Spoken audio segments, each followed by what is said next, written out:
get up and go out to the plain, and there I will speak to you. So, in this particular passage, God is talking and speaking to Ezekiel because he's going to use Ezekiel to uh, as a watchman of Israel, and then to speak against the existing sins that were taking place in Israel during those time. And God was instructing Ezekiel to go to the plain, and in the plain, God is going to speak to him further and in a more intimate way. So, ito yung brief background ng Ezekiel chapter 3, verse 22. The plain is considered as a divine place, divine appointment, where God will speak to him in a much more detailed and specific and divine way, right? So, have you ever heard of anyone being greatly used by Christ who did not experience a special time of waiting or a complete upset of his plans at first? From the Apostle Paul's being sent into the Arabian wilderness for 3 years, during which Pastor Joe, hindi po nag-move yung slide niyo po. hindi nag-move. Teka. Hindi po.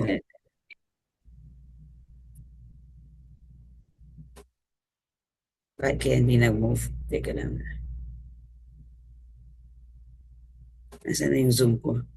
Conversation between God and Ezekiel, because God called Ezekiel to be Israel's watchman and to speak about the sins that Israel is committing. And then he instructed Ezekiel to go to the plain.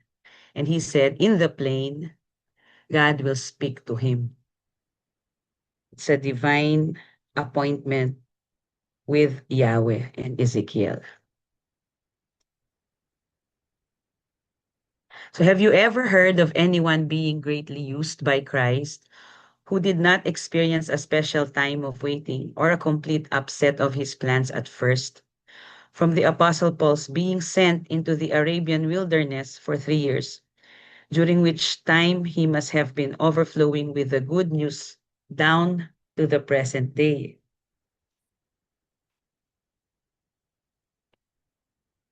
It seems those who will be used will have a time of waiting. Have you been looking forward to telling about trusting Jesus, but instead he is asking you to show what trust is by waiting? So, have you ever experienced that? God is allowing the waiting season to be a place where either we trust him or we lose our trust in him. Have you ever experienced praying for a breakthrough pero parang walang nangyayari? Have you ever experienced praying for someone who is sick pero nag-pray ka na, nag-fast ka na, pero parang walang nangyayari? And do you know what it feels to be in the waiting season? Yun bang, well, I remember one speaker, her name is Lynette Lewis. Sabi niya, I'm sure when I was in high school and college, I'm sure, sabi niya, I was so sure that at the age of 25, I will get married. I will meet a godly man that God has promised me. And sabi ni Lynette, I was so ready. Ready na ako. Nag-25 na ako, nag-30 na ako, nag-35 na ako. Not until she was 42, dun pa lang niya na-meet yung kanyang husband. Sabi nga niya, pang-10 anak na nung best friend ko, lahat ng wedding song, narinig ko na. Pumili na ako ng wedding song, nakanta na sa mga wedding songs ng mga friends ko. Ako, hindi pa ako ikinakasal. So she was in the waiting season for more than 10 years. No? 42 years old siya nung ikasal siya kay Pastor Ron. So, and then in the Bible, ganun din uh, si Abraham and Sarah. Sabi ni God sa kanya, you will be the father of all nations. No? But not until he was 100 years old. And Sarah was 99 years old when she conceived Isaac. Waiting is necessary. And yung life cycle ng butterfly, it's called metamorphosis. Kung gagalawin mo yung isang season nun, for example, nasa season na nagpapalakas yung pupa, pag tinanggal mo siya at pinalaya mo siya, hindi makaka-adapt yung wings ng butterfly na under season sa iba-ibang weather. Hindi niya kakayanin. So, those who will use by God will have a time of waiting.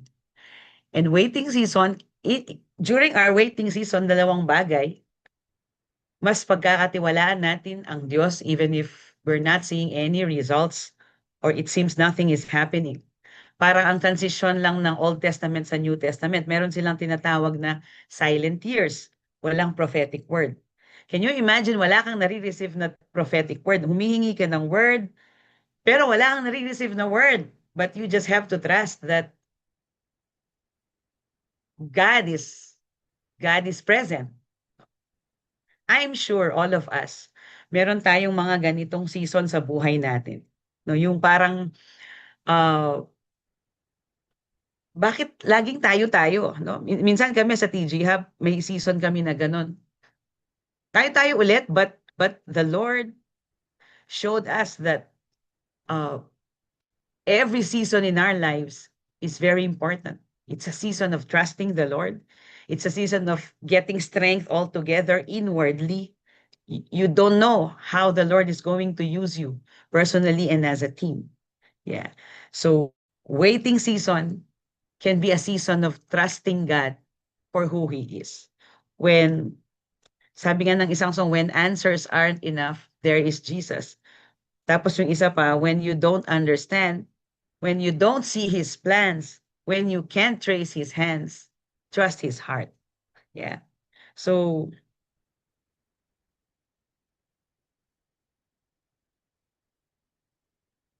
gumawa ako ng acronym, WAIT. Sige nga po, mag-unmute tayo. Basahin natin ng sabay-sabay. 1, 2, 3. Watch Watch how God how God works. works. Ask Ask the Holy the Holy Spirit Holy Spirit Spirit for for for help. help. help.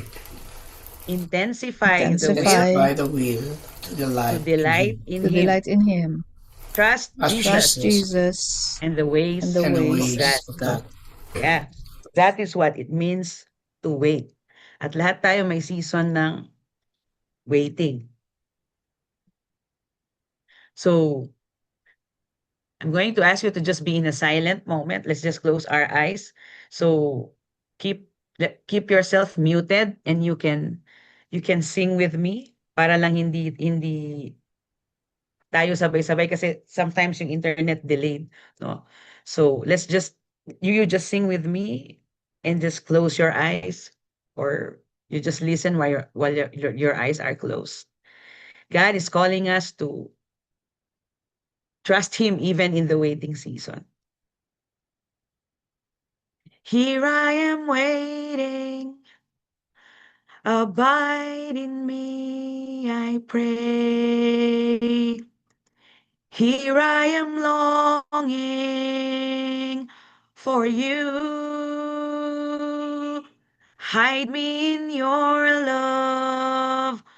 Bring me to my knees.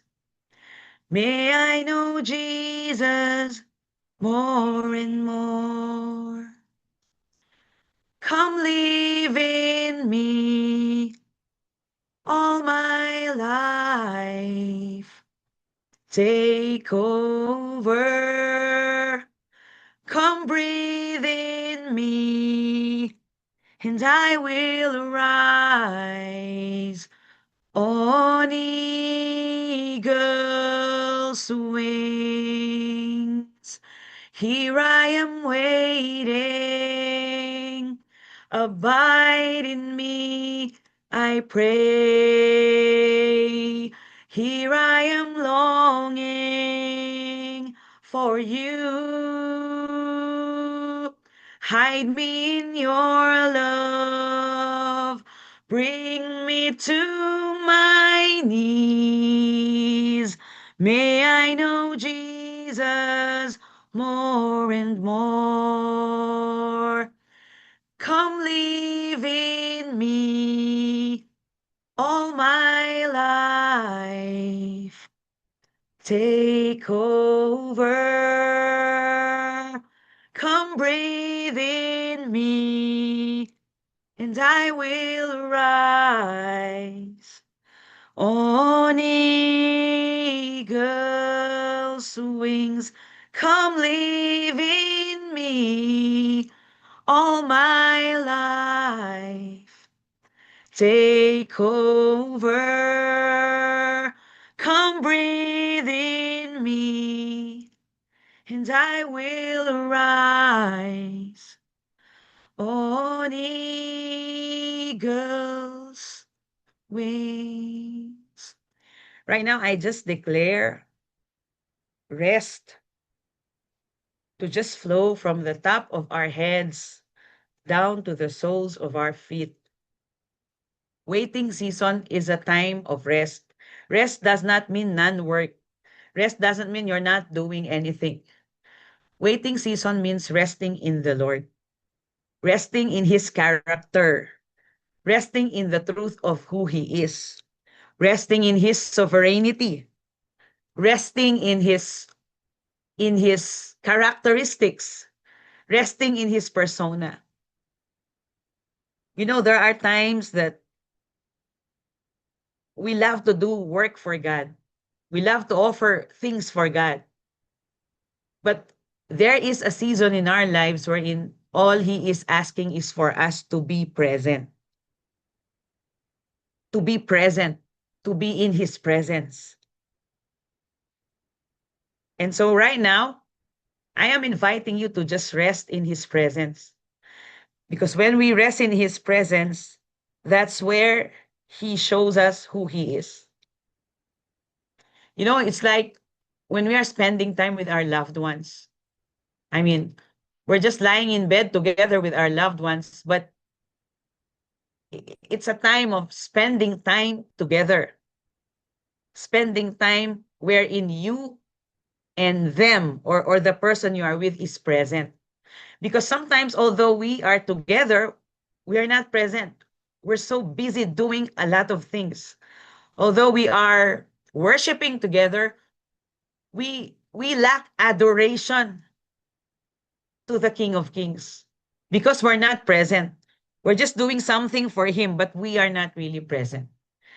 And so today, as we meditate on this message, I pray that we will find waiting season as a time of just savoring and adoring who Jesus is, who the Father is, who the Holy Spirit is.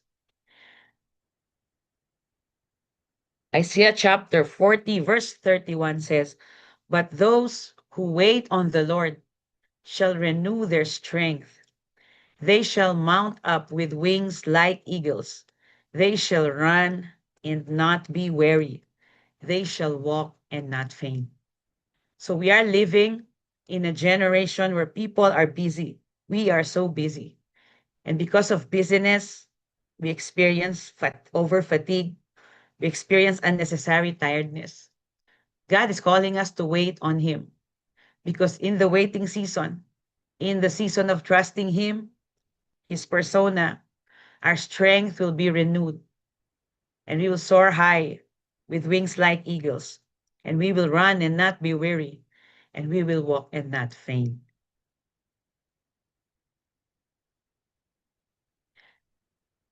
The author of our meditation says, "My own experience is far less severe than Paul's, but reveals the same principle.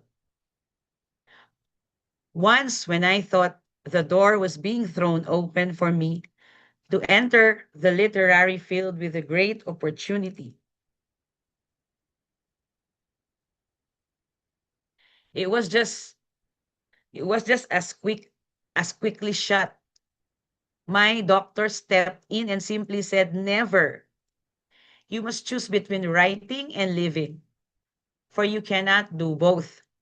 The year was 1860, and I did not come out of my shell of isolation with my book Ministry of Song until 1869. But then I saw the distinct wisdom of having been kept waiting for 9 years in the shade. God's love is unchangeable, and He is just as loving even when we do not see or feel it. Most of the time, we state the verse in Lamentations where it says, "The steadfast love of the Lord never ceases. They are new every morning." How do we see ourselves when everything in our lives seems so unfavorable? Even if we're praying passionately, it seems like we're talking to no one. Reality ba sa atin that God's love is unchangeable? God's love is real. Even if there are times that we see the brokenness of our own homes, we see that the brokenness of our own marriage, we see the brokenness of our own persona. We see that there's so many things in our lives that we cannot really, well, no matter how much we want it to take over, we cannot really take over. But the truth remains, God's love is unchangeable. God is loving. Even if we live in a world where suffering and pain and violence is real, but the love of God remains the same. It is unchangeable. It is strong enough, pwede nating sandalan. Strong enough, pwede tayong i-transform. Strong enough, maaasahan natin. Even if we do not see or feel it. Because the love of God is not dependent on our perspective. God is love, but love cannot define God. God is the one who defines it. God is unchangeable. God is loving. And at the beginning of this gathering, I ask you, how's your Resurrection Sunday? How's your Holy Week?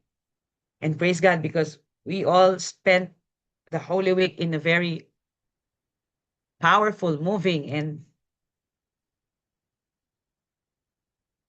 in a way that we would really celebrate the truth that our God is alive. And that is not dependent on our perspective. That is, the resurrection of Jesus is historical. Okay? Jesus is not only alive in our hearts, He is really alive. Whether He is alive in your heart or not, Jesus is alive. That is what we are celebrating. And so is the love of God. It is unchangeable. It is not dependent on how you see it or how you feel. So whether you feel like God loves you or not, He loves you. He is loving. And His love and His sovereignty are equal and universal. Therefore, He often withholds our enjoyment and awareness of our progress because He knows best what will actually ripen and further His work in us. When we say withholds our enjoyment and awareness of our progress, have you ever experienced that? At one point in your relationship with the Lord, you're not enjoying the presence of God, you're not enjoying prayer, you're not enjoying Bible reading and Bible study. Actually, you're enduring it. Tinitiis mo. Have you ever experienced that? Yung bubuksan mo yung Bible, you're reading the Bible, but you're not enjoying it. You're enduring it. And then, have you ever experienced yung parang walang nangyayari sa'yo? Parang lahat ng mga nakikita mo, sa tingin mo, nag-grow na sila. Except you. Yung parang Parang ang dami ko naman naatinan ng prophetic, ang dami ko naman, but parang hindi ako nag-grow. Have you ever felt that? O ako lang yung nakaramdam nun? Have you ever felt that yung uh, you're not enjoying? Di ba? The world says, gawin mo yung sa kung saan ka mag-enjoy.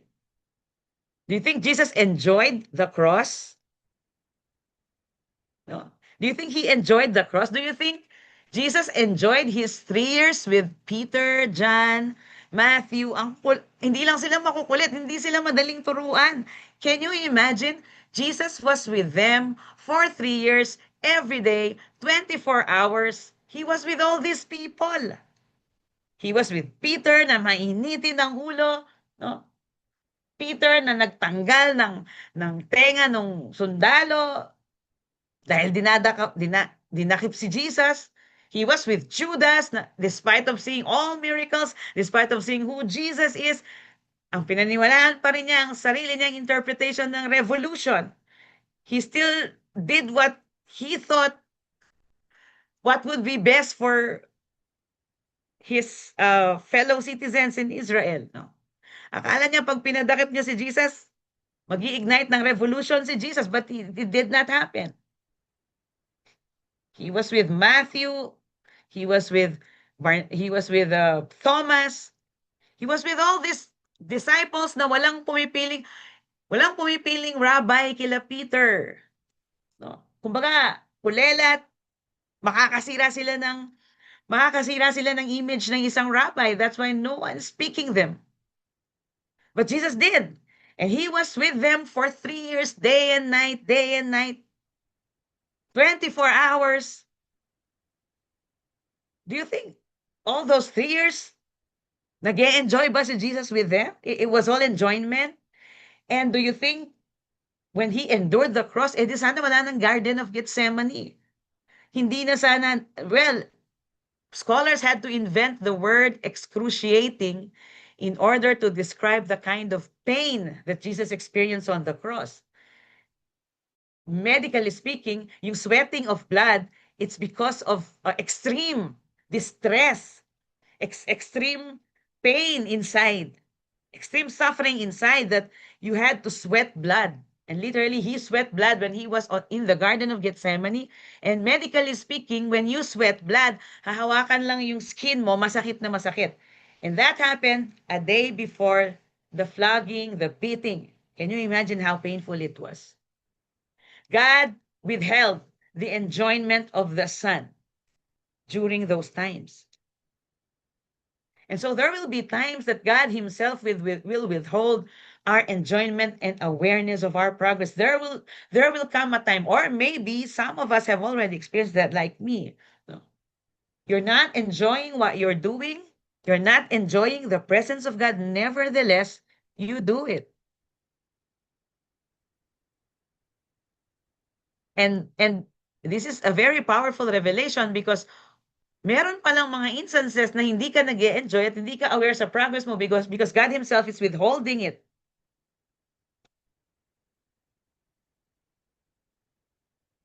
At meron siyang timing to release inner enjoyment. And then all of a sudden, makikita natin we're progressing, we're growing. Because he knows best what will actually ripen and further his work in us. No? Sabihin mo nga, in me. Yan. Pag sinabi mong in me, in, sa loob. Ang progress, it doesn't start on the outside. So kung gusto mong maging maayos ang pamilya mo, it doesn't start by building a very beautiful home and beautiful room and all. It begins on the inside. The work of God begins inside us. Yeah. So sabi ni Francis Ridley Havergal, I laid it down in silence, this work of mine, and took what had been sent me, a resting time. Everybody say, a resting time. Resting time. Yeah. The master's voice had called me to rest apart with Jesus only, echoed my heart. I took the rest and stillness from his own hand and felt this present illness was what he planned. How often we choose labor when He says rest. Everybody say rest. Yan. Our ways are blind and crooked. His way is best. Work He Himself has given, He will complete. There may be other errands for tired feet. There may be other duties for tired hands. The present is obedience to His commands. There is a blessed resting in lying still, in letting His hand mold us just as He will. His work must be completed, His lesson set. He is the master workman. Do not forget. It is not only working, we must be trained. And Jesus learned obedience through suffering gained. For us, His yoke is easy, His burden light, His discipline most needful, and all is right. We are to be His servants. We never choose if this tool or if that one our hands will use. In working or in waiting, may we fulfill not ours at all, but only the Master's will. Selected, God provides resting places as well as working places. So rest and be thankful when He brings you, tired and weary, to streams along the way. Ang ganda, no? So, I created an acronym. It's called REST. Can we just read? Basahin natin. 1, 2, 3. Readiness to meet God intentionally. Endurance to wait until He shows up. Surrendered lives marked by surrendered scheduling. Trust that is dependent on who God is. So, tatandaan natin, no, as we end, tatandaan natin, there is a working place and there is a resting place. Sabihin mo sa sarili mo, sabihin mo yung pangalan mo, Joanne, sabihin mo yung pangalan mo. Rest. Yan, no?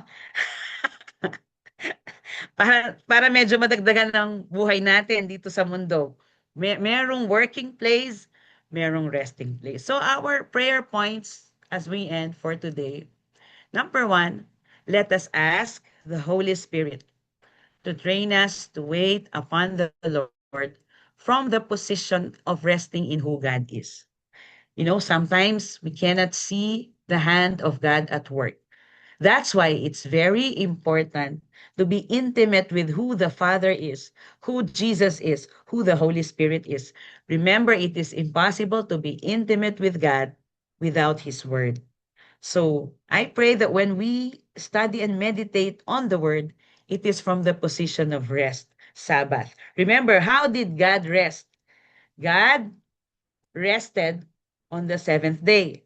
Paano yung ginawa niya? God rested and He saw everything that He had made. It's very good.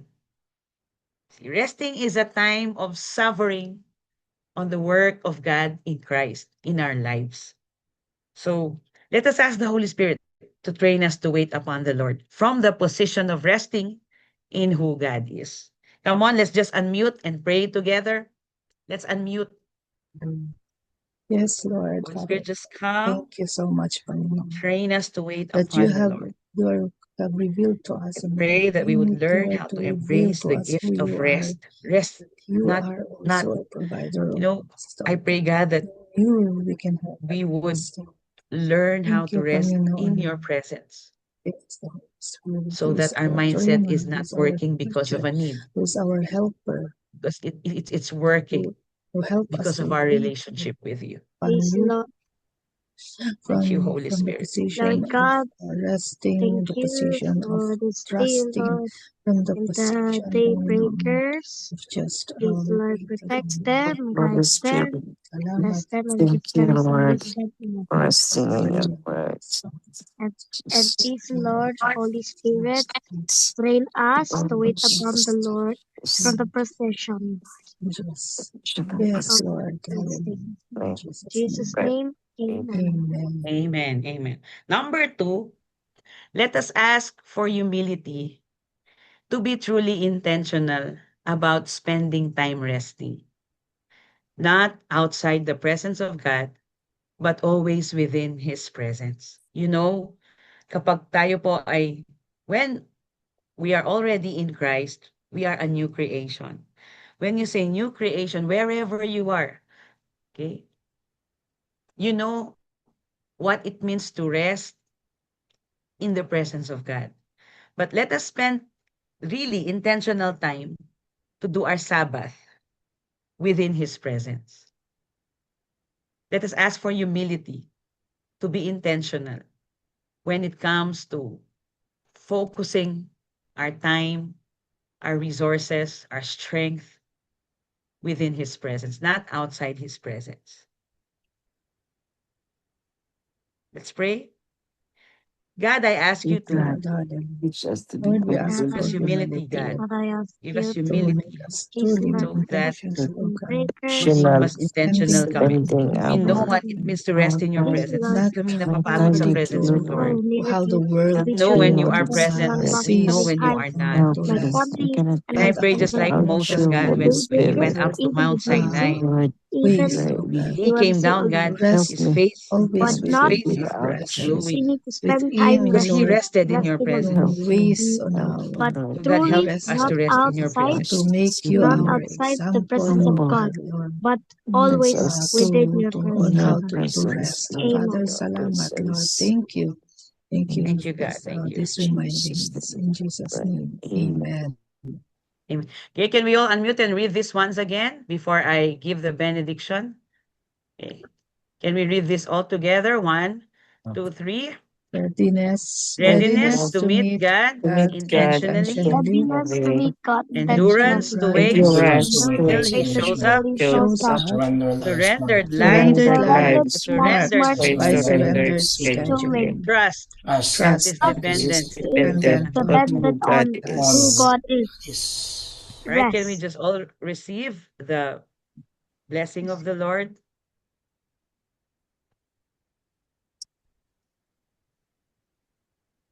Okay.